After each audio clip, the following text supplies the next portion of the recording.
और वहीं लोकसभा चुनाव के लिए नामांकन प्रक्रिया शुरू हो चुकी है। एक तरफ बीजेपी घर घर जाकर वोटर्स से संवाद करने में जुटी है, तो दूसरी तरफ कांग्रेस अपने नेताओं के भगदड़ से ही परेशान नजर आ रही है। तो चुनाव से पहले कांग्रेस मुश्किलों से घिरी हुई है। मध्य प्रदेश में कांग्रेस नेताओं को पार्टी में शामिल कर बीजेपी हर दिन करारा झटका दे रही है। इसी क्रम में आज प्रदेश कार्यालय में कांग्रेस के कई नेताओं ने बीजेपी का दामन थामा।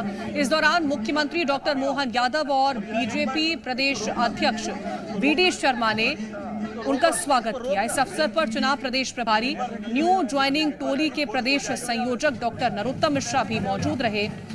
बता दें कि 1500 से अधिक पदाधिकारियों, जनप्रतिनिधियों और कार्यकर्ताओं ने भारतीय जनता पार्टी की विचारधारा और पीएम मोदी के विकास कार्यों से प्रभावित होकर पार्टी की सदस्यता ग्रहण की। वहीं सीएम डॉक्टर मोहन यादव ने और बीजेपी प्रदेश अध्यक्ष वीडी शर्मा ने बीजेपी में शामिल होने पर सभी का आभार जताया। मुझे इस बात की प्रसन्नता है कि भाजपा का परिवार बढ़ रहा है और जिस प्रकार से आज भी ज्वाइनिंग हुई, कौन सी पार्टी बची है जिसमें कोई कार्यकर्ता रहना चाहते हैं? सभी भाजपा में आना चाहते हैं। मैं भाजपा में आने वाले सभी नेताओं का, कार्यकर्ताओं का सबका स्वागत करता हूं और हमने आश्वस्त किया है कि भाजपा यशस्वी प्रधानमंत्री के नेतृत्व में सरकार भी बनाने जा रही है और हमारी सरकार सभी लोगों का सम्मान का ध्यान रखेगी, उनके सुझाव पे काम करेगी और जनता की सेवा को लेकर के सरकार जिस ढंग से अभियान में चल रही है, मैं निश्चित रूप से सबको लेकर के मध्य प्रदेश की युवा शक्ति का, गरीब लोगों का, किसानों का, सभी वर्गों का ध्यान रखते हुए प्रदेश को नंबर 1 राज्य बनाना, तो सबका साथ, सबका विकास और सबका प्रयास, सबका विश्वास, इस मूल मंत्र पे हम सब साथ चलें। महिला नेत्रियों ने भी आज भारतीय जनता पार्टी की सदस्यता ग्रहण की है। मैं आप सब लोगों को भारतीय जनता पार्टी के परिवार में स्वागत करता हूं। आपने प्रधानमंत्री नरेंद्र मोदी जी के नेतृत्व में जो विश्वास व्यक्त किया है और मैं आपको विश्वास दिलाता हूं, आपको लगेगा कि आप भारतीय जनता पार्टी में एक परिवार के अभिन्न अंग के तौर पर आज आपने सदस्यता ग्रहण की है। मैं आपका भारतीय जनता पार्टी के परिवार में सभी का स्वागत करता हूं। जो इतनी बड़ी संख्या में कार्यकर्ता आए हैं उनको भी दुपट्टा पहना करके मैं शब्दों से आपको भारतीय जनता पार्टी की सदस्यता वहीं पर आपको ग्रहण कराता हूं। तो चुनाव से पहले कांग्रेस बिखर रही है। एक एक करके दिग्गज नेता हाथ का साथ छोड़ बीजेपी का दामन थाम रहे हैं। वहीं बीजेपी में ज्वाइनिंग को लेकर न्यू ज्वाइनिंग टोली के प्रभारी नरोत्तम मिश्रा का बड़ा बयान सामने आया है। जरा सुनिए क्या कुछ कहा उन्होंने। मोदी जी की ये जो सुनामी चल रही है, और मित्रों चुनाव के पहले आपने ऐसी सुनामी कभी नहीं देखी होगी। अगर मैं ये कहूं कि गिनीज बुक की तरह हम उसको देखें कि इसमें कहीं इनाम आती हो, तो मध्य प्रदेश देश का वो राज्य है जिसमें सर्वाधिक लोगों ने कांग्रेस छोड़ दी है। सर्वाधिक देश का ऐसा हमारा राज्य है। हमारे मुख्यमंत्री जी, हमारे प्रदेश अध्यक्ष जी ने ये तय किया है कि होली के बाद अब हम बूथ स्तर पर ज्वाइनिंग एक दिन अभियान चलाएंगे, जिस दिन एक दिन हम मध्य प्रदेश की सभी बूथों पर लोकसभा की, जो माननीय प्रधानमंत्री जी ने 370 बढ़ाने का लक्ष्य दिया है हर बूथ पर वोट, उसके लिए ज्वाइनिंग का अभियान चलाएंगे। और अब आपको कुछ नाम बताते हैं जो आज बीजेपी में शामिल हुए हैं। इंदौर के कार्यवाहक जिला अध्यक्ष बलराम पटेल बीजेपी में शामिल हुए।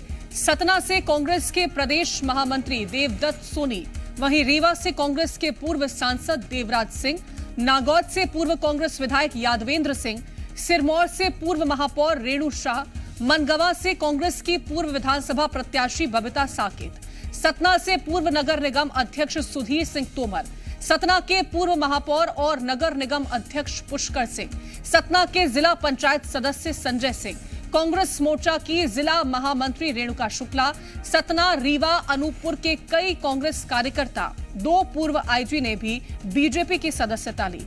सांवेर से बड़ी संख्या में कार्यकर्ता भी बीजेपी में शामिल हुए।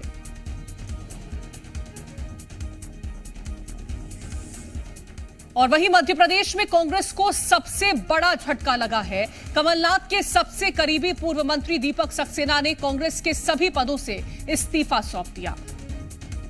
तो पूर्व मंत्री दीपक सक्सेना ने प्रदेश कांग्रेस अध्यक्ष जीतू पटवारी को कांग्रेस छोड़ने का पत्र भेजा, साथ ही विधायक प्रतिनिधि के पद से भी इस्तीफा सौंप दिया है। दीपक सक्सेना ने कमलनाथ को पत्र लिखकर इस्तीफे की जानकारी दी और अपने पत्र में पुराने संबंधों का हवाला देते हुए उन्होंने लिखा कि वर्तमान परिस्थिति में वो अपने दायित्वों का निर्वहन नहीं कर सकेंगे, इसीलिए विधायक प्रतिनिधि और संगठन के सभी पदों से त्याग पत्र दे रहे हैं।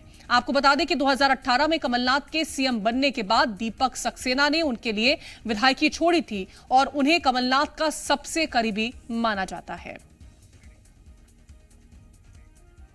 तो ज्वाइनिंग अभियान को लेकर भी सियासत जोरों पर है। कांग्रेस में मची भगदड़ के बीच पूर्व सीएम कमलनाथ ने बीजेपी पर जमकर निशाना साधा। उन्होंने सोशल मीडिया प्लेटफॉर्म एक्स पर बीजेपी पर हमला बोला। कमलनाथ ने लिखा कि ये कांग्रेस कार्यकर्ताओं और देश की जनता के लिए परीक्षा की घड़ी है। हम सबको मिलकर इस तानाशाही सरकार का न सिर्फ मुकाबला करना है, बल्कि लोकसभा चुनाव में इसे पराजित कर देश में लोकतंत्र की स्थापना करनी है।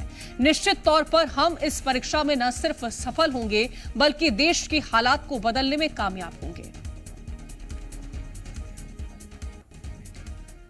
तो वहीं न्यू ज्वाइनिंग टोली के प्रभारी नरोत्तम मिश्रा ने भी कांग्रेस पर पलटवार किया। उन्होंने कांग्रेस को पनौती तक बता दिया है। सुनिए। आज स्थिति कांग्रेस की बड़ी विचित्र हो गई है। व्यंग्यकार राहुल गांधी हो गए और जीतू पटवारी का अहंकार है। ये व्यंग्यकार और अहंकार के बीच में पार्टी फंसी हुई है। पर ऐसे विचित्र लोगों से मुकाबला है कि किसान कानून लाओ तो वो कहते हैं कि जमीन चली जाएगी, एनआरसी लाओ तो वो कहते हैं नागरिकता चली जाएगी, सीए लाओ तो बोले पहचान चली जाएगी। अब समझ में नहीं आ रहा है चुनाव चुनौतियों से है या पनौतियों से है। आज तो लगातार कांग्रेस में जिस तरह से भगदड़ मच रही है, उसको लेकर के नरोत्तम मिश्रा भी तंज कसते नजर आए हैं और उनका यह भी कहना है कि जिस तरह से लगातार लोग बीजेपी में शामिल हो रहे हैं, इससे कहीं ना कहीं बीजेपी एक बड़ा वर्ल्ड रिकॉर्ड बनाएगी।